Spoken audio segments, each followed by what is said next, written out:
Well, we appear to be live. That's wonderful. And we haven't got any of the usual stuff to go because I'm doing this from my phone this evening. And that is a little bit of a mystery. Still have to figure out how to do that. Oh, here we are. Yes, it says that the brand. We should be able to do um, what we normally do. So let's take a look. Uh, well, I mean, what we could do is we could get young Annie out of bed, couldn't we? And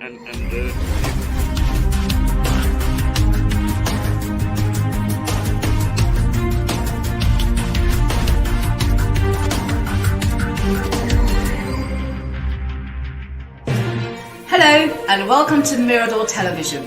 We are the biggest little TV in the world, based in Lewes, East Sussex in England. Our aim is to entertain and to spice things up a little. We will also keep an eye on the local politics, because let's face it, someone has to. Our programs range from stories about the local people to stories about people from all the way across the pond. Brought to you by our wonderful colleagues in New York. So why not sit back, relax with your favourite cuppa, or maybe your favourite tipple, and enjoy. This is Mirador Television. Well, that's jolly good. We got that on the air. We tried to do a banner, as they call them, and we'll experiment. But we're not normally on at this time of night, but we have promised ourselves and we promised our viewers that we will pop in and out of your social media pages as days go by and as something comes up. And I had an email or a text from a good friend, a very talented bloke, perhaps a bit too sensitive for his own good. And if I say that, he would go along with me. He would say, yes, I am. But he's got very depressed about the state of everything because of COVID. And I think that he's joined by an awful lot of people. We are all at the starting gate now, waiting to go. And I think that Boris has been savvy enough to realize that if he says no go, that the entire nation will explode. And so we're in that tense moment, no man's land, as it were, where we can't quite go yet, but the anticipation is getting to us. And I, just throughout the day, I was able to think about a couple of things.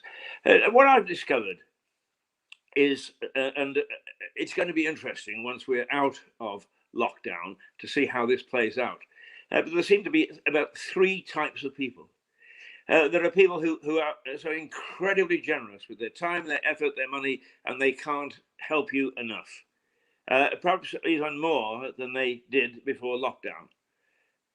They're not a large number, but those that are really give you a tremendous boost to get on with things and to face the problems that you've got. Then there are those who really want to take advantage. If they can make money out of you, or if they can charge you for something that they wouldn't normally, they do. And that goes for big and small. I've just come back from the supermarket, and several things that I've noticed.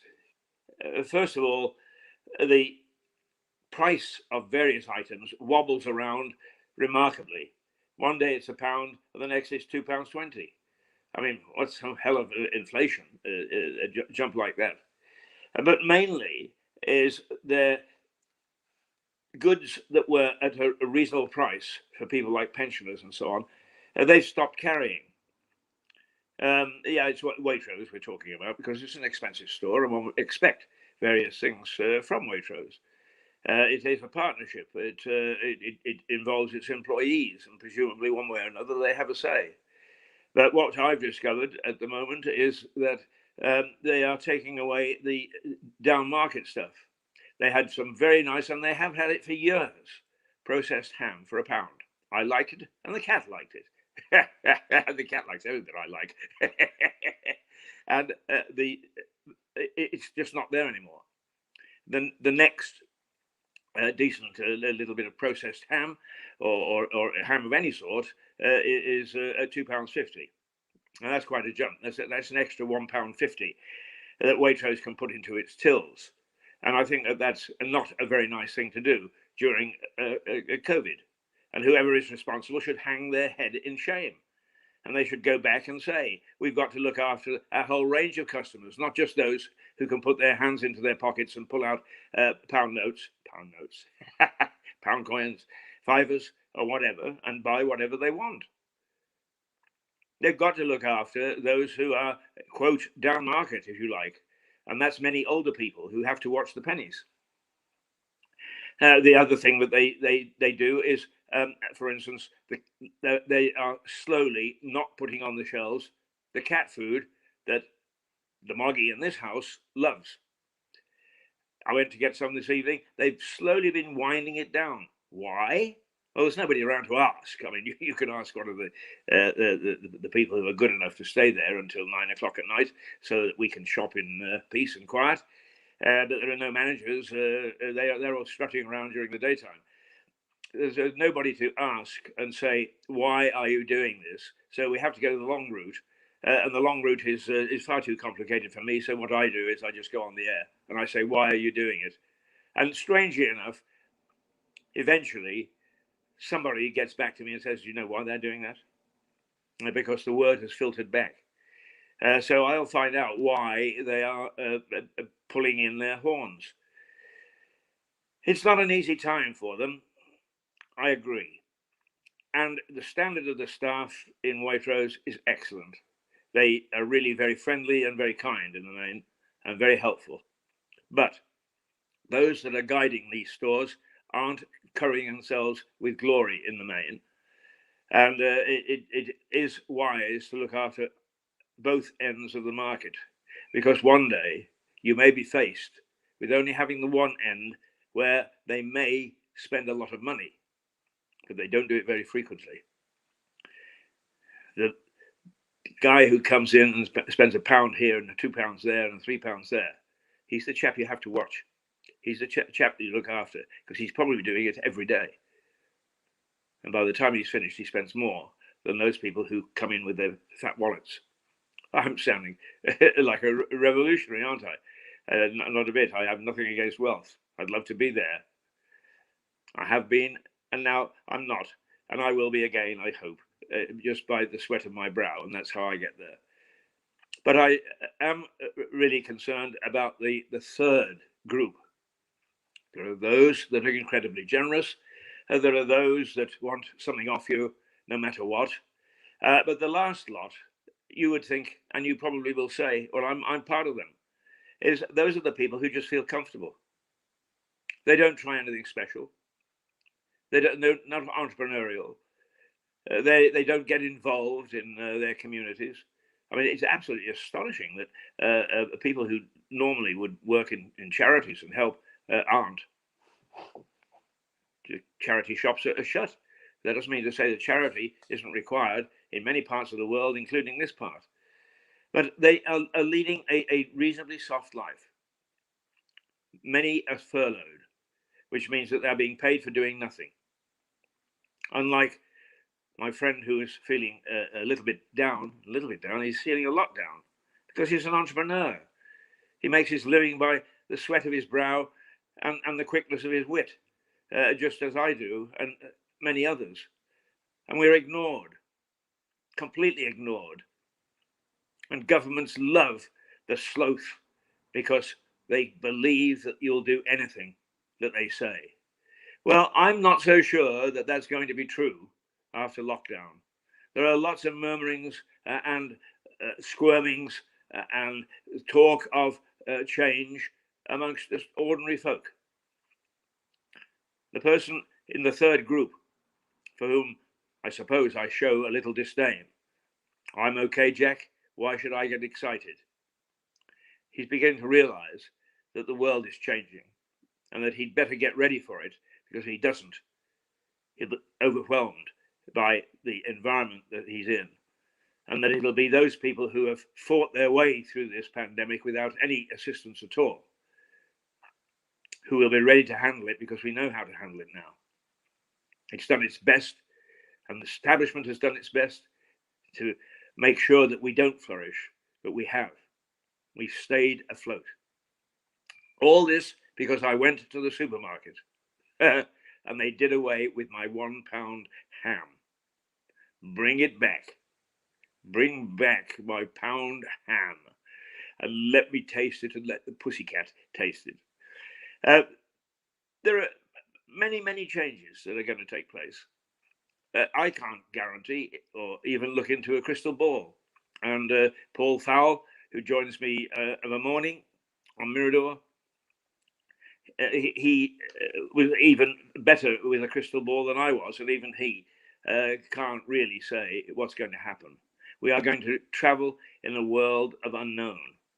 So if you are the sort that just sits back and thinks that everything is all going to be all right, that the state will support you, that private enterprise will support you, that everything is going for you because it always has, be prepared to be forced out of your chair and taken into the real world. Because the one thing that I'm certain of is that it's the real world that is going to be there waiting for us once the door is opened and we are let out of the trap and we go racing towards a life that went 12 months ago, exactly 12 months to this day, was lost, and we will never recapture it. So I'm going to say toodle pip, and this was just a little bit, 12 minutes worth of a rant, because if I get upset, I get upset, and my friend is upset. And he shouldn't be, because he's one of the survivors and he's one of the people that makes a great contribution. The trouble is, the funny thing is that people sneer at us because we're not making money. We're not taking advantage and soaking our communities in any way, privately or publicly. We're struggling by. So we have nothing to be ashamed of.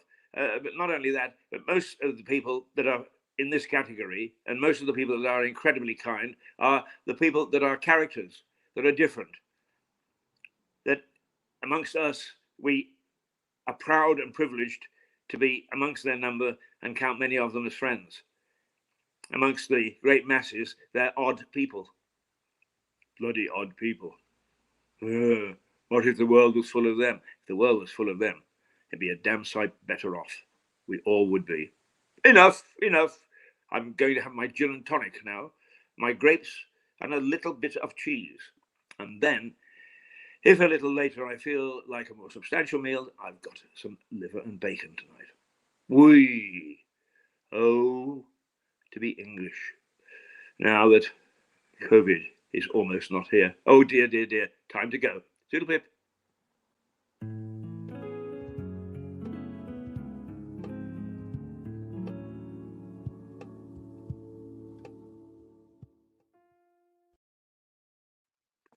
And Kathleen will be with you tomorrow, keeping an eye on what the local government is doing. I was sort of really saying goodbye there, but since I tapped it, Steve and Kathleen really, he was never trained as a journalist, but he's turning out to be one of the better journalists that dig and get the facts. Make a note of that. Because one of the other things that really has made me very angry the last few days is those people who get on their high horse and immediately dig in and get stuff out of the web and say, there, you see, blah, blah, blah, blah, blah, blah. And all they've done is that they've got fake stuff. But do they know it? No, because they don't check. They don't bother. Fake news is not only spread, yes, to some extent by the media, but a hell of a lot by those people who think that everything that they touch on the web is true. And you can't get any dumber than that. Ooh, toodle pip.